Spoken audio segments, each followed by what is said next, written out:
5% should be reserved for persons with disability. Government is also not implementing it. We're in a policy movement right now, and that movement is about the reserved seats bill for women.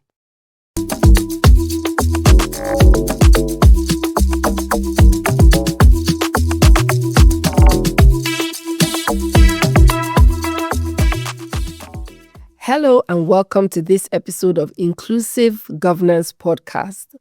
My name is Esther Hadiza Ijiaku. I'm your host, and this is a space where we explore how governance can be more inclusive, participatory, and impactful, especially for the Nigerian woman. So today, I am very excited about the topic, which is about law versus reality, the challenges to inclusion. And I have a wonderful guest with me in the studio. Princess, why are you looking like that? Go ahead. Yes. So Princess Haman Obels, a feminist scholar, practitioner with over 2 decades of experience advancing gender justice, democracy, and inclusion. She's the founder and director of the Initiative for Research, Innovation, and Advocacy in Development. Is it IRIAD? Yeah. IRIAD. And the Electoral Hub, which has shaped key reforms in Nigeria's electoral space. Welcome, Princess. I'm excited to have you with me today. Thank you, Esther, for having me. So today we'll be unpacking the gap between Nigeria's constitutional provisions or promises, I would say, and the lived realities of women, young people, and persons with disabilities. And we'll be asking, what will it take to make inclusion more than just words on paper? So, I think something during the introduction, something got my attention, which is the fact that you're a feminist. You know how it is. I want to start with that one because once people hear that somebody is a feminist, they'll say, hey, they don't come. So tell us just briefly, just to introduce yourself, what does it mean to be a feminist and own it? Oh, for me, actually, like Shim Amanda said, everybody should be a feminist, actually. I mean, for me, feminism is about decentering the man and making everybody be the center. So it's not about man. This life is not about the man. It's about all of us. So men, women, young people, minority ethnic groups, people with disability, women with disability. So all of us have to be in the center, not just the male. Yeah, so that's my feminism. And second part of my feminism has to do with the idea of choice. So if a woman decides that I want to be 100% housewife, perfect. I want to be out there pursuing a career, perfect.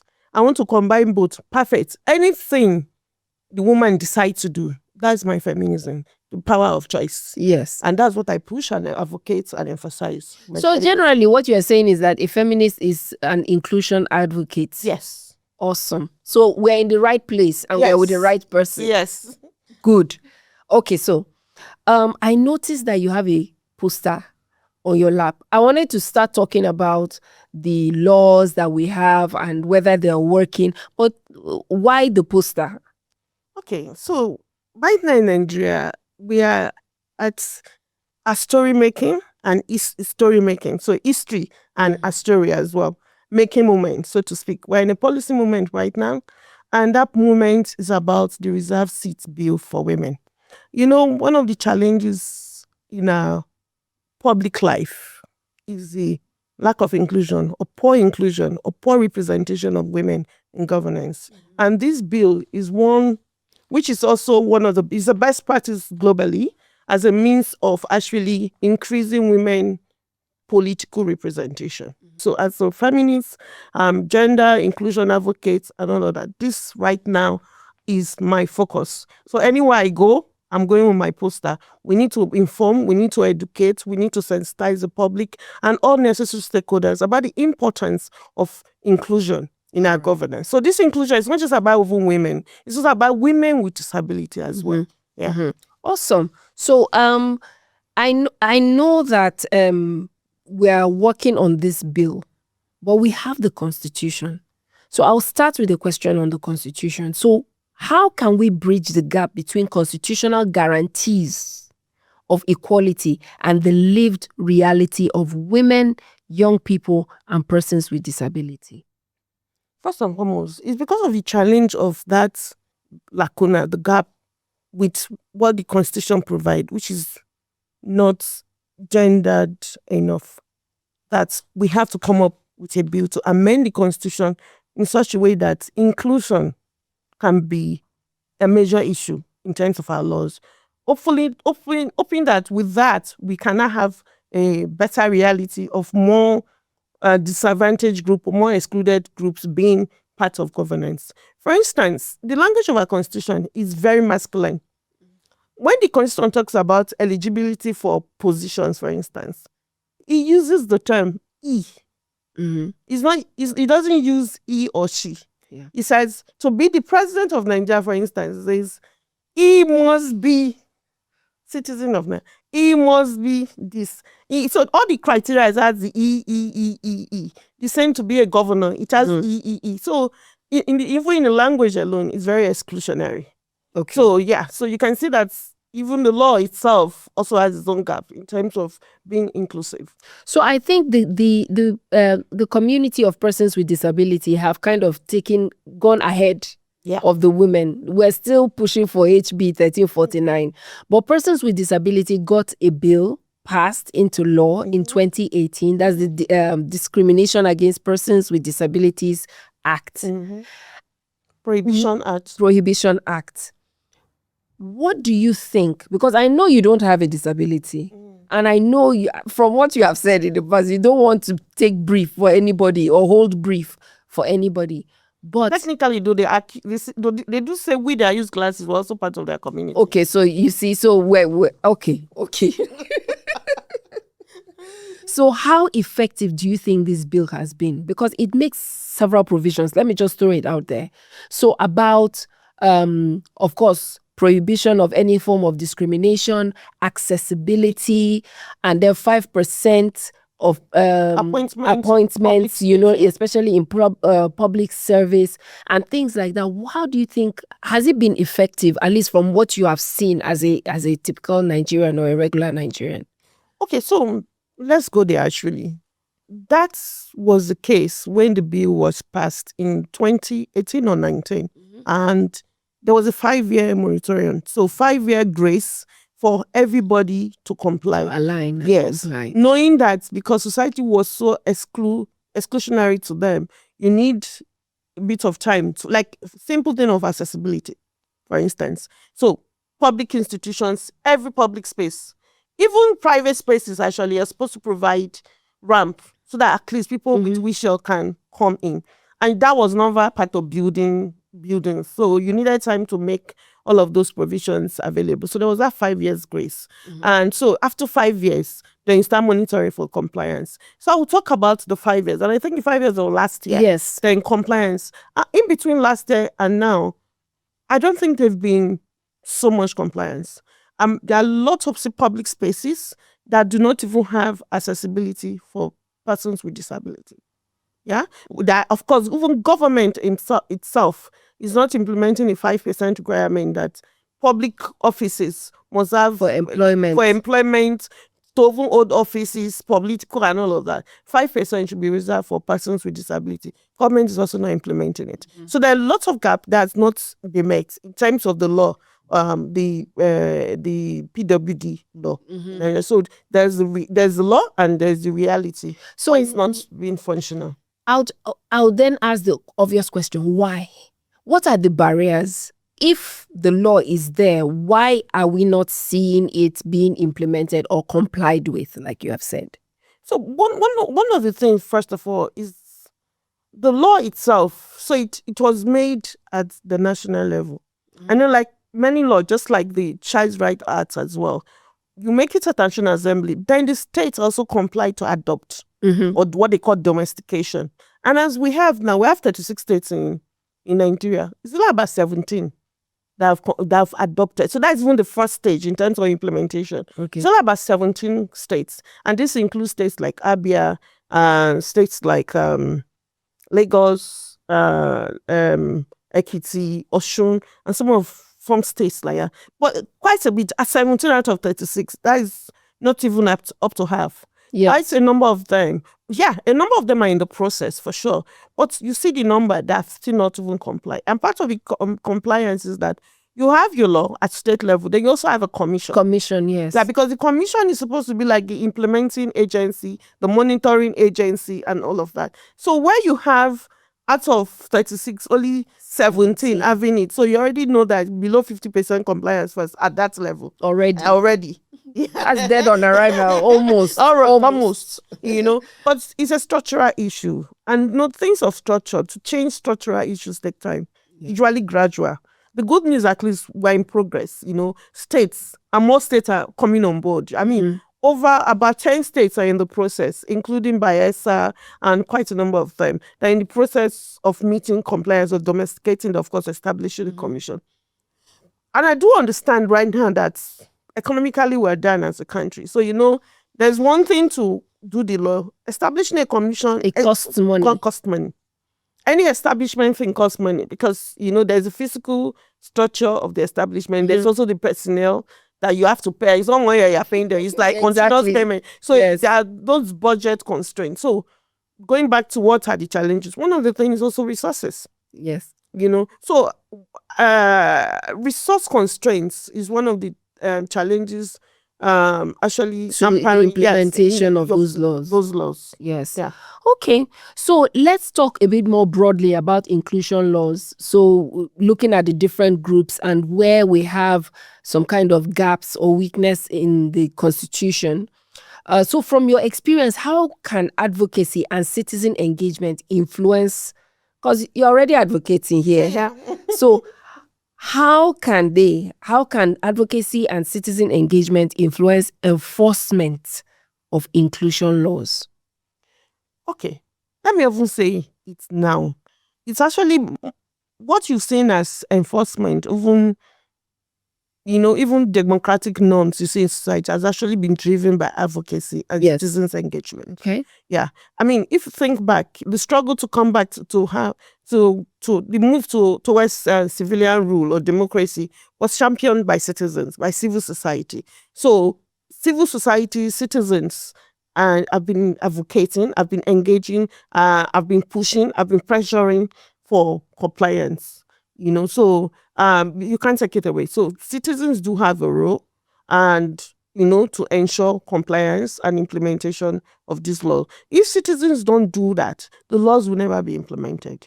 What exactly do citizens or can citizens do? Maybe in more specific terms of the course of action to take. Okay, so one of the things citizens can do is actually monitor for compliance. So demand for accountability, call them out, and different ways to do that. You could write letters, you could do media campaigns, you could do social media engagements, you could do peace walks, you could do advocacy visits, you do research, because it's always good to actually start from a place of research. Knowledge. Yes, knowledge, research. So you give them reasons. Research is empirical evidence why these things need to be done and need to be done now. So call for action in different ways, so that multiple ways citizens can ensure compliance and ensure implementation of laws. Interesting. So we are talking about we've been talking from the perspective of the citizens. Now, what of the leaders? We have political leaders, we have institutions. What roles can they play in ensuring that the rights of marginalized groups are upheld? Because even if we go to the National Assembly, we can't vote. It's somebody that has been put there to represent us to vote. So what role can they play, political leaders, institutions, in ensuring that those rights are upheld? Actually, the critical burden of responsibility lies with political leaders. They are responsible for ensuring the implementation of making the laws inclusive laws, and also the implementation of the laws. So of course, part of that implementation is providing for it. So budget item, so inclusion in the budgets, resource allocation, and to ensure that the laws are implemented, establishing commission where they have to be established, and also funding the commission, then building capacity as well, because some of this is also kind of new. And we do know that you establish public servants. If you establish a commissions, some of the times they will second people from like head of service, for instance, to lose commissions. This is a new thing. Disabilities are specific technical issues. And even people living with disability, to be able to even do monitor and everything, you need to give them those skills. So it doesn't mean, for instance, that because I'm somebody with a disability, I necessarily know what to do. So you will need to educate and build capacity. I guess the capacity building includes the education to know what to look out for and know how to actually ensure effective implementation of the act such that it's impactful and the constituency really benefits and achieve the purpose for which the law is. Inclusive Governance Podcast is brought to you by Nigerian Women Trust Fund with support from Open Society Foundations and produced by Skill Hub Consulting.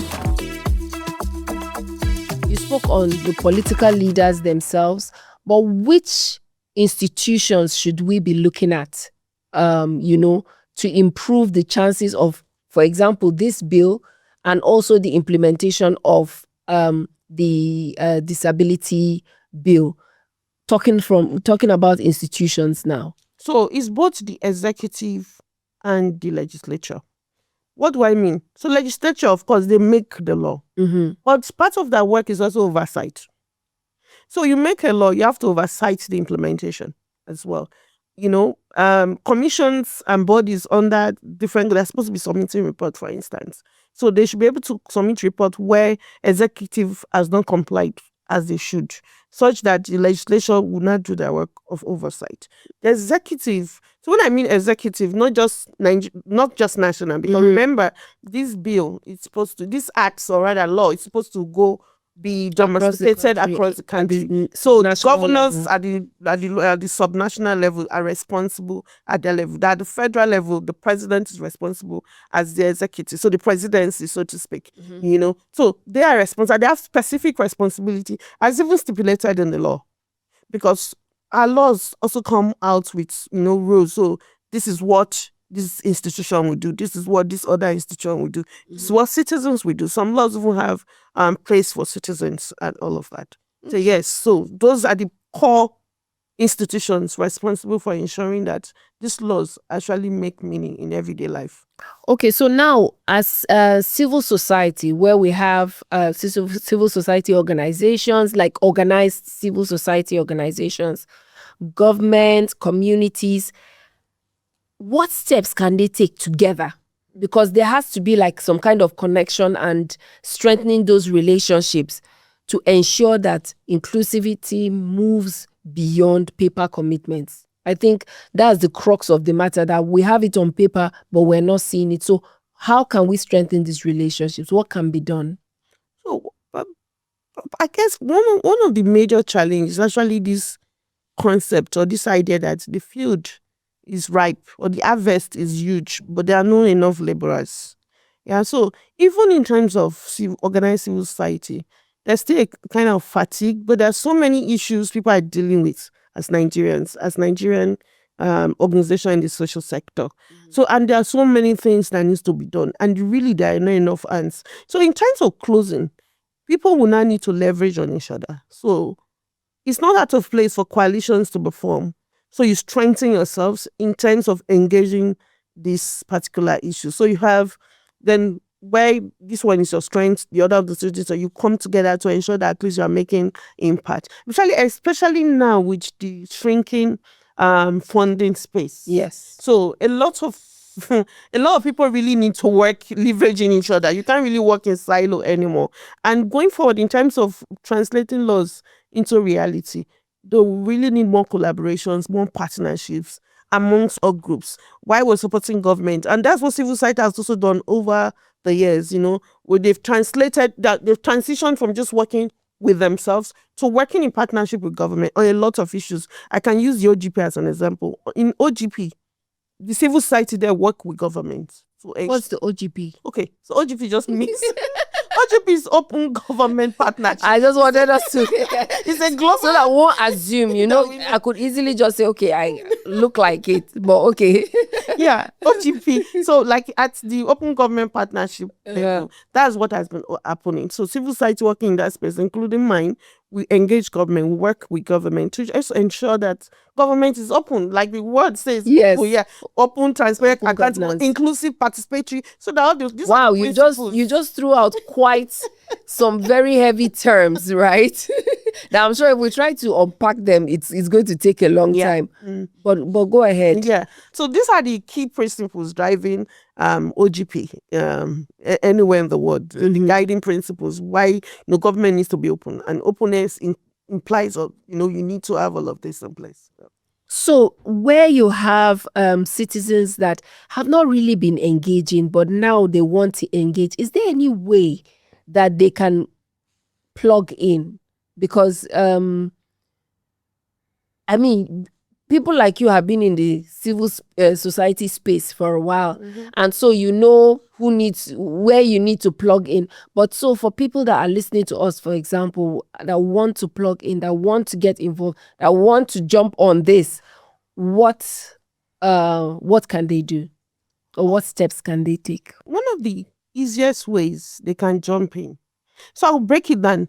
So urban citizens, so people that have access to digital space, they can jump in easily at little cost with social media engagement, lauding, amplifying, and promoting visibility, reinforcing messages and engagement. They can also, then citizens that probably don't have access to digital space, because we always assume all of us are social media. Yes, there are media dark communities. Yes, actually. I mean our rural communities. If the common, even without electricity, how do you even charge your phone to even get on? So this, beside the data issue, there's also the electricity issue and all of that. So persons like that, so they can also get in by physical engagement. One of the things you can now take away, this one-on-one talk is also very important. I mean, one of the best advertisement strategy or marketing strategy is one-on-one engagement, and and that's the ripple effects basically continue. So these are some of the simple ways citizens can get on. Of course, citizens that have skills to provide, they can also do research, they can also show out the data and all of that. There are many different ways they can plug in on key governance issue happening in the country, just to push us towards the path of development, and let us get to our Eldorado finally. Wow, Eldorado. Okay, so now looking ahead, what reforms or actions do you believe are most urgent to strengthen inclusive governance in Nigeria? Okay. So, I know when you mentioned key institutions last time, one of the institutions we omitted, for instance, in terms of political participation, is political parties. Yes. On Wednesday, we paid an advocacy visit to INEC, tied on women inclusion and all of that. Okay. And that's the additional seats bill. For women, yes. So INEC also support that, as well as prepare to run the elections for these seats and all of that. But you see, one critical issue is the political party. Like we've been reminded, yes. Political party has a major role in democracy. But sadly, our political parties think it's only contesting the election that is their role. That's not their whole role. They have a principal role of being models. For instance, most of the political parties have constitutions that provides for inclusion, but none of them implemented, not one.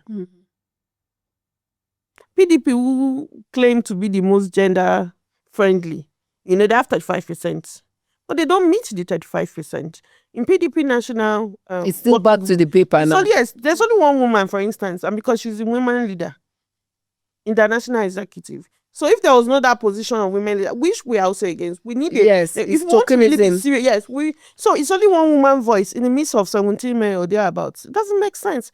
And we need more serious issues, like maybe a women's wing, like it's done in other countries, if you really want to move agenda forward. So political parties are an important institution, even in promoting for elective positions. So even for women with disability or persons with disability, this 5% we're talking about, political party, have they been implemented?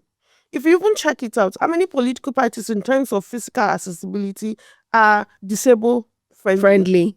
So if we want to even talk about implementation and compliance, there are easy key institutions can already start picking out? Or is it our ministries? How many of our ministries are disabled friendly? The government spaces, the public spaces, for instance, So these are really the challenge on ground. Okay, so personally, from your perspective as an advocate, what does El Dorado look like? What will you see that you say, okay, we have arrived in terms of inclusion? Is where, when there is a table, you look at that table and the whole diversity within our population is reflected on a table. That's when you say Dorado is arrived. So when I look at our National Assembly, for instance, I don't want to see 4 women out of 109 men. Senate is supposed to be 109. Then you have 4 women. That means you have 4 over 109. That means 105 are men. Yes. And as it is today, it's 3.5 women. 5%. Yes, it's 3.5 women, because when you say one has not even been allowed to come back. Okay. So she's just been doing constituency issues. She's not sitting there and having a voice for our people. That's, you can see the far. It tells us the amount of work that needs to be done. Yeah.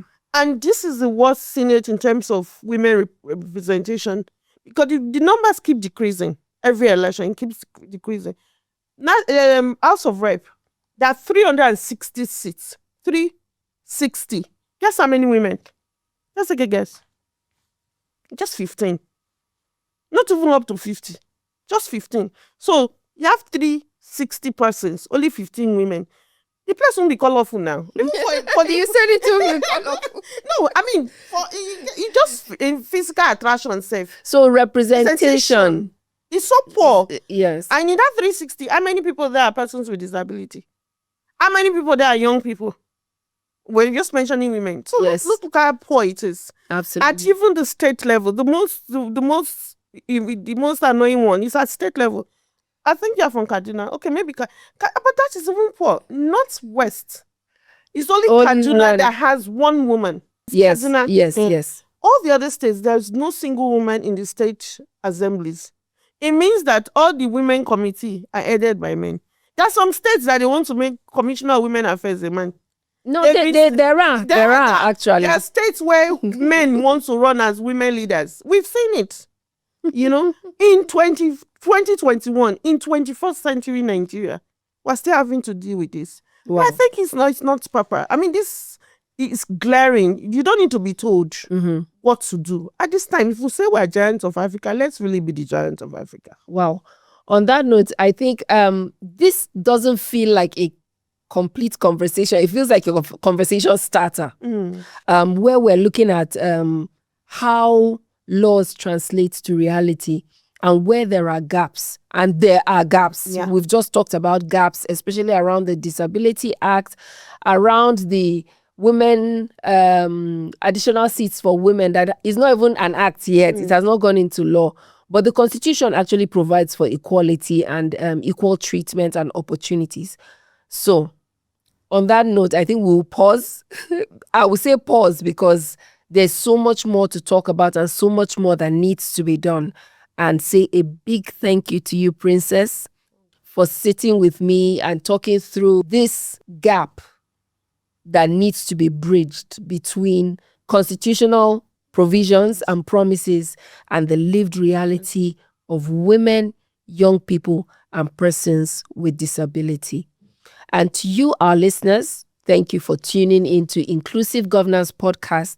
Please don't forget to subscribe, share this episode, and join us as we continue to explore pathways to building a more inclusive Nigeria. As usual, I'm your host, Esther Hadiza Ijiaku. Stay engaged, stay inspired, and keep pushing for change. Thank you for joining us today. Bye.